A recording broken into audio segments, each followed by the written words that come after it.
For today's video mga boss, mag-change oil tayo ng Innova. So basic lang.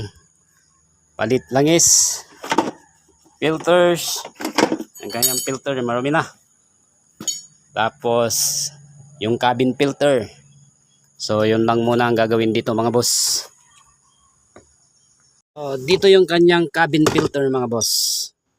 Yan, tatanggalin natin to. So kikita kang ganito screw. Ganyan lang natin yan. Tapos yung kabila din.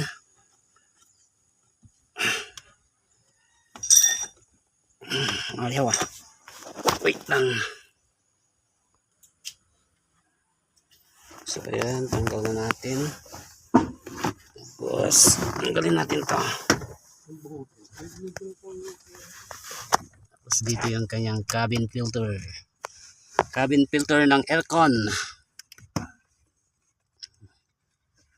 So yan.